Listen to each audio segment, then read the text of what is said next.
Bonjour, aujourd'hui un petit tutoriel sur l'affûtage des couteaux. Nous allons utiliser la méthode de la pierre à diamant. C'est une méthode facile, simple d'accès et qui offre d'excellents résultats. Nous avons ici notre pierre de diamant. Choisissez une pierre de bonne qualité, évitez les fabrications chinoises. Tout le matériel ici est disponible sur notre site lasalangane.be. Donc la pierre ici est une pierre de bonne qualité et aussi surtout de grande taille. Donc on est sur du 75 mm de largeur et du plus de 200 mm de longueur, ce qui permet un affûtage aisé des couteaux, même des couteaux de grande dimension. Pour l'étape finale, nous allons effectuer le démorphilage sur du cuir préparé avec de la pâte d'un grain très fin. Tout ceci sera disponible dans un kit d'affûtage sur le site, je vous le rappelle. Avant de commencer le côté tout à fait pratique de l'affûtage, je vous rappelle qu'il existe évidemment d'autres techniques d'affûtage avec des pierres naturelles, entre autres la coticule des Ardennes, qui elle possède un grain qui varie de 4000 à 8000 en fonction de la préparation et de la boue qu'on y place. Aussi bien la pierre à diamant que la pierre naturelle de coticule sont utilisées avec une eau légèrement savonneuse, pierre à diamant. La principale difficulté lors de l'affûtage d'un couteau, c'est évidemment l'inclinaison du couteau par rapport à la pierre. Je parle de l'inclinaison, cette inclinaison-ci. Cette inclinaison est super importante pour conserver le tranchant d'origine du couteau.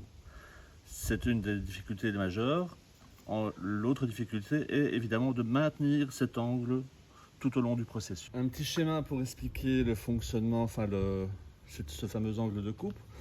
Nous avons ici en bleu une lame de couteau vue en coupe. En vert, nous avons la pierre, ici une pierre à diamant.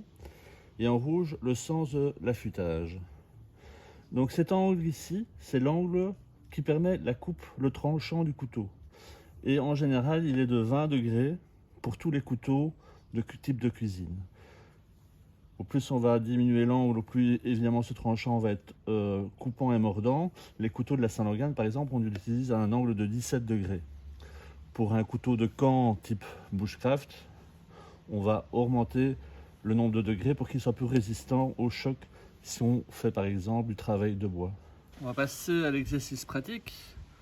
C'est quelque chose qui doit se faire dans la souplesse, avec du temps devant soi et ne pas être trop stressé. Pour ma part, comme c'est un petit peu trop tôt pour l'apéro, j'ai décidé de m'accompagner d'un petit karakiyo. Pour la démo, j'ai choisi un couteau de la collection avec un acier japonais Sanmai, 67 couches d'acier au total. Mais ce qui est surtout important, c'est que la couche centrale, c'est une âme d'acier en VG10, un acier qui est de très bonne qualité et très propice à l'affûtage. Donc, ne pas oublier de bien unifier sa pierre. L'angle dont nous avons discuté là tantôt est estimé plus ou moins à la mi-épaisseur d'un pouce pour nos couteaux.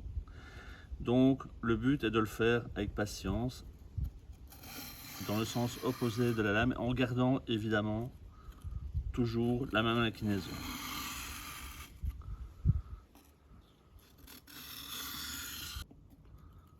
Avec la même inclinaison,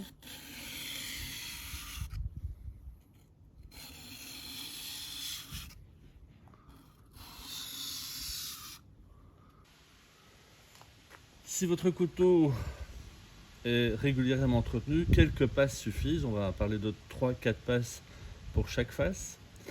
Il reste ensuite l'étape ultime qui est le démorphilage du couteau. Qu'est-ce qui se passe? Lors de l'affûtage qu'on vient d'effectuer, on enlève régulièrement une petite couche d'acier pour obtenir la pointe la plus parfaite possible.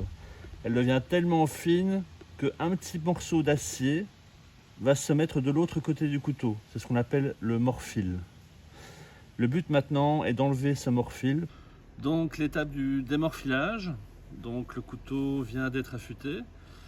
Le morphile est pratiquement invisible à l'œil nu, sauf évidemment pour des yeux vraiment très jeunes. On le sent en passant son chiffon sur le tranchant de la lame, des petits accrocs. Alors on utilise la fleur du cuir, donc la partie intérieure de l'animal. La partie extérieure est utilisée vraiment pour des rasoirs, type coupe-chou ou autre. On a un petit peu de grain assez fin. Et ici, bien faire attention, contrairement à la tantôt, il faut aller avec le couteau dans le sens opposé du tranchant pour ne pas couper dans le cuir. Quelques passes suffisent pour obtenir un résultat